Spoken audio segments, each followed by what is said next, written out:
अस्सलामुअलैकुम वरहमतुल्लाहि ताला वबरकातुहू। उम्मीद करता हूँ आप लोग तमाम लोग बाखैर होंगे। आज हम बात करने वाले हैं कि अरब के लोगों का मगरबी हिंदुस्तान और सरहदीप से तिजारती ताल्लुकात क्या था और कब से था। तो इनका तिजारती ताल्लुकात ज़माने जाहिलियत से ही था। ज़माना जाहिलियत यानी आप सल्लल्लाहु ताला अलैहि वसल्लम से पहले का जो ज़माना था उसको ज़माना जाहिलियत कहते हैं।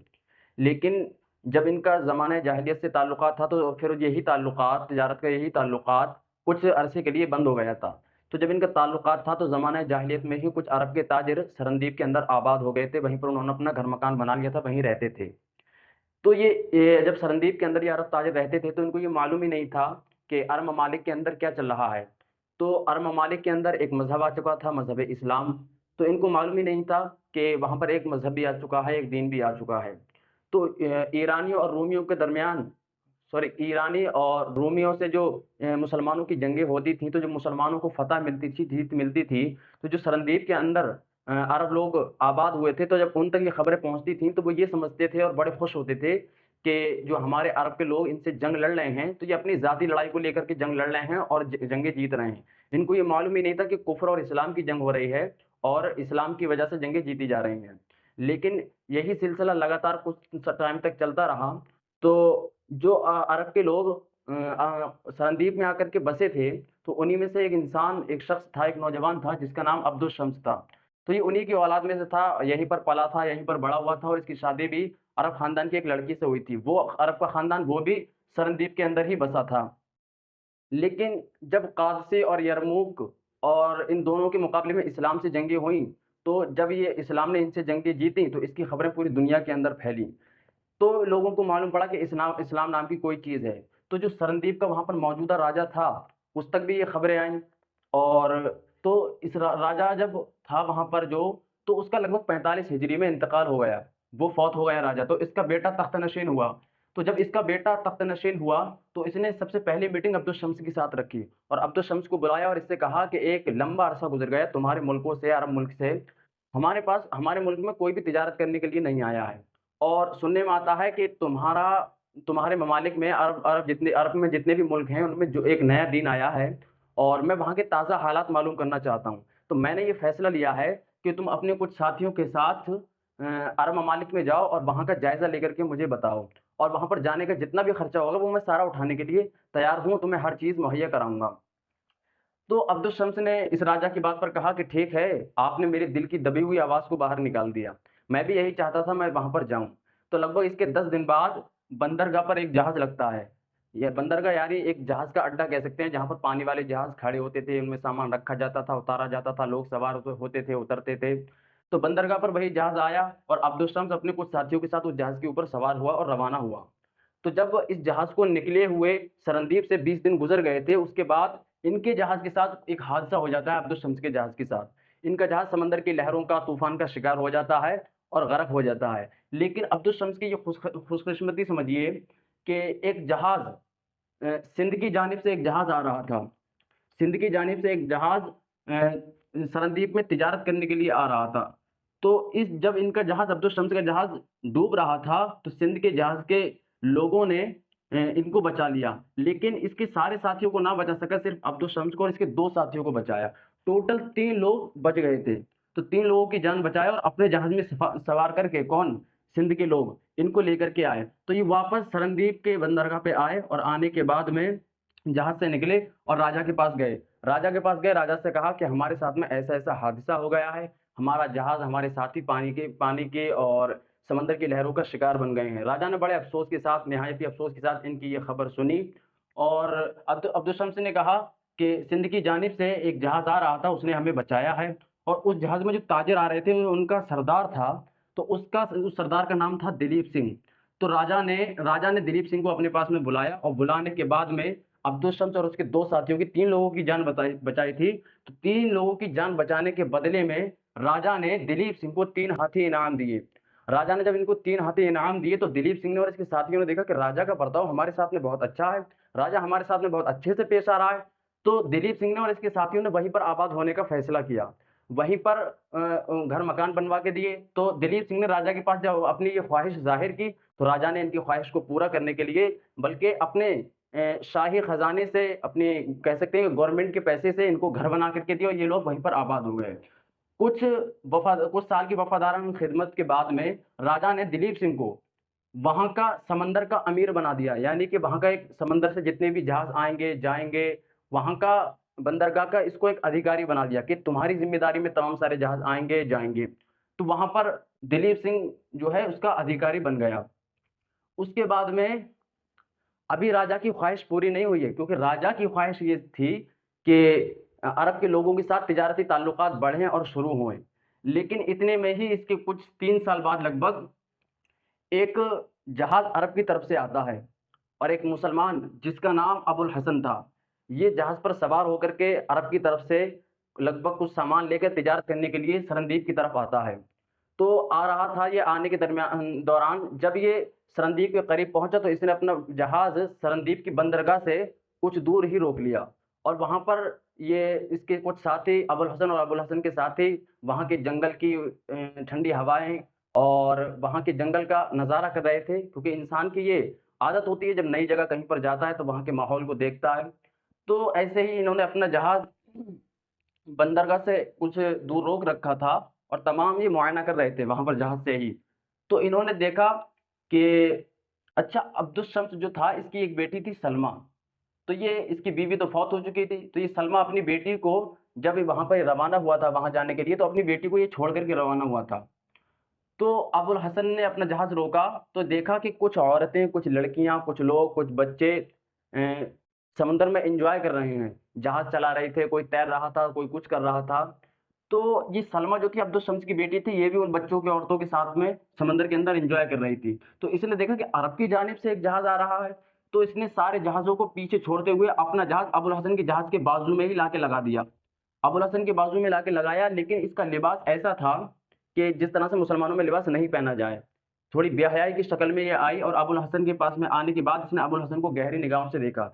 लेकिन इसका लिबास सही ना होने की वजह से अबुल हसन ने इससे अपना चेहरा फेर लिया, इसकी तरफ ना देखा। तो इसने सरंदीप की ज़ुबान में कुछ कहा।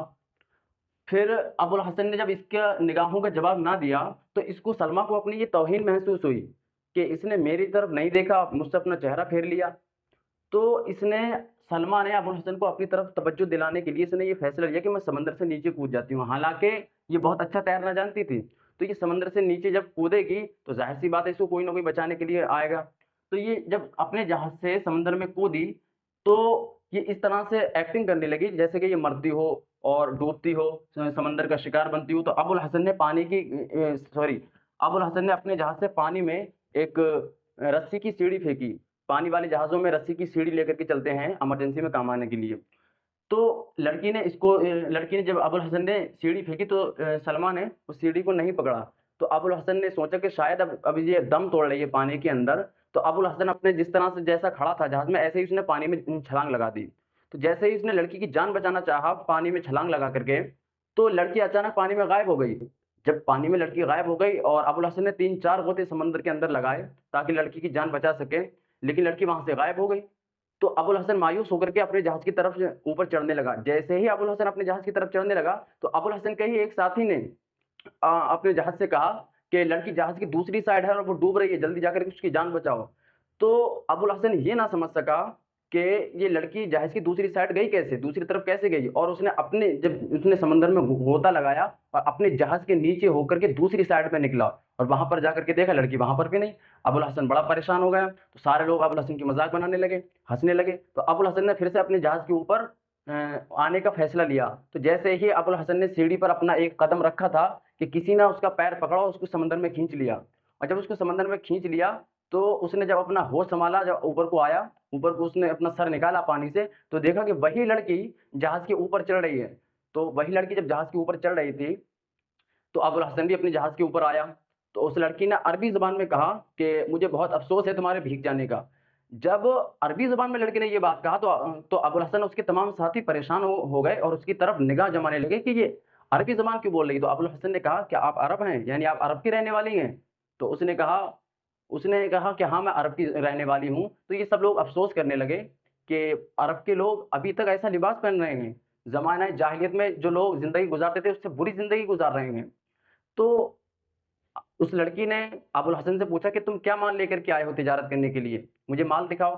तो अबुल हसन ने उसको माल नहीं दिखाया। तो वो लड़की कहने लगी चलो मैं खुद देख लेती हूँ तुम क्या माल लेकर के आए हो। अबुल हसन ने कहा ठहरो मैं खुद दिखाता हूँ। अबुल हसन ने माल दिखाने से पहले एक उसको जुब्बा दिया और कहा कि तुम अपने जो तुम्हारे बाजू खुले हुए हैं, जिस्म का कुछ हिस्सा खुला हुआ है, पहले तुम इसको कवर करो, उसके बाद मैं तुम्हें माल दिखाऊंगा। तो लड़की ने उनके कहने पर अपने जिस्म को कवर कर लिया। उसके बाद उन्होंने अपना माल दिखाया। लड़की ने एक के बाद दीगर तमाम माल का मुआयना किया। और माल क्या था कि वो तिजारत करने के लिए लगभग 50 घोड़े लेकर के आए थे। तो लड़की ने एक के बाद दीगर सारे घोड़ों का मुआयना किया। मुआयना करने के बाद एक घोड़े की पुश्त पर हाथ रख कर के लड़की ने कहा कि ये वाला घोड़ा मैं खरीदूंगी और इसकी क्या कीमत है, मैं इसकी कीमत अदा करने के लिए तैयार हूँ। तो अबुल हसन ने कहा कि तुम्हारे अंदर अरब के लोगों की अभी तक एक खुसूसियत, एक खासियत बाकी है। सारे घोड़ों में यही घोड़ा सबसे बेहतरीन है, लेकिन ये तुम्हारे लायक नहीं है और ना ही तुम इसकी कीमत अदा कर पाओगी और ना ही तुम इसको चला पाओगी। तो उस लड़की ने कहा ठीक है, जब टाइम आने पर देखा जाएगा कि मैं इसको चला पाऊँगी या नहीं चला पाऊँगी, कीमत अदा कर पाऊँगी, नहीं कर पाऊँगी। लेकिन अबुल हसन ने अपना जहाज़ कुछ दूरी पर रोक रखा था, यानी कि बंदरगाह पर लेकर के नहीं गया। तो लड़की ने पूछा कि तुमने अपना जहाज़ यहाँ पर क्यों रोक रखा है? बंदरगाह पर लेकर के चलो। तो अबुल हसन ने कहा कि मैं यहाँ की हुकूमत से, यहाँ के राजा से पहले इजाज़त लेना पसंद करूँगा और इजाज़त लेना बेहतर समझता हूँ। तो लड़की ने कहा कि यहाँ का राजा और यहाँ के लोग अरब के लोगों का इंतज़ार कर रहे हैं। इतने में ही जो अमीरुल बहर था, यानी समंदर का जो अधिकारी बनाया गया था, जिसका नाम दिलीप सिंह था, वो खुद जहाज़ के पास में आ गया और उसने अरबी ज़बान में कहा कि तुमने अपना जहाज़ यहाँ पर क्यों रोक रखा है? तो अबुल हसन के जवाब देने के बजाय लड़की ने खुद जवाब दिया कि ये समझते हैं कि यहाँ के राजा से, यहाँ की हुकूमत से इजाज़त लेना ज़रूरी है। तो इसके बाद में लड़की ने कहा कि ठीक है। अच्छा, दिलीप सिंह को अरबी ज़बान इसलिए आती थी कि इसके अब्दुल शम्स के साथ में बहुत अच्छे ताल्लुकात थे, इसलिए दिलीप सिंह को अरबी ज़बान आ गई थी। उसके बाद लड़की ने कहा कि ये सफ़ेद रंग के घोड़े का ख़्याल रखना, ये घोड़ा मैं ही खरीदूँगी। उसके बाद लड़की ये बात कह कर के समंदर में उसने छलांग लगा दी और वो लड़की चली गई। उसके बाद में जो अमीरुल बहर था, राजा था, जो अमीरुल बहर था यानी दिलीप सिंह, ये अबुल हसन के जहाज़ को बंदरगाह पर लेकर के गया। जब अब्दुल शम्स को इसकी खबर मिली कि अरब की जानिब से एक जहाज़ आया है, तो इसने अरब के लोगों का, अरब के अबुल हसन का और अबुल हसन के साथियों का इस्तकबाल किया। इस्तकबाल करने के बाद में अबुल हसन ने अरब के लोगों को अपने घर में जगह दी, उनके घोड़ों को अपने अस्तबल में जगह दी। उसके बाद में लगभग ये लोग 50 घोड़े लेकर के आए थे और खरीदार उन घोड़ों के 200 हो गए थे। 200 लोग उन घोड़ों को खरीदने के लिए आ गए थे और एक से एक ज़्यादा कीमत लगा रहे थे। इतने में ही जब कीमत लगाई जा रही थी, बातचीत हो रही थी, तो राजा का दिलीप सिंह ने ये मशवरा दिया कि जो अरब के लोग घोड़े लेकर के आए हैं, तो पहले राजा को, यहाँ के जो राजा है उसको दिखा दिए जाएँ घोड़े, हो सकता है वो सारे घोड़े खरीद ले। और अब्दुल शम्स ने दिलीप सिंह की बात की तायीद की। तो दिलीप सिंह बोला अबुल हसन से कि ये जो घोड़ा इस लड़की ने पसंद किया है, इसकी लड़की को ये घोड़ा इसी को दे दिया जाए और बाकी घोड़े राजा के पास भेज दिए जाएँ। तो अबुल हसन बोला कि अगर ये शेख अपने लिए खरीदना चाहें, यानी अब्दुल शम्स अपने लिए घोड़ा खरीदना चाहें, तो खरीद सकते हैं, लेकिन ये लड़की के मतलब का घोड़ा नहीं है। तो जब इसने ये बात कही तो अचानक से आवाज़ आई कि अब्बा जान, ये इसलिए घोड़ा देने से मना कर रहे हैं, इनका ख़्याल है कि हम लोग इनकी कीमत अदा नहीं कर पाएँगे। अबुल हसन ने देखा तो वो आवाज़ उसी लड़की की थी। कौन सी लड़की? जिस लड़की को उसने जहाज़ पर देखा था। वो लड़की दूर साइड में खड़ी हुई थी, लेकिन इस बार उस लड़की का लिबास अरब की औरतों के जैसा लिबास था।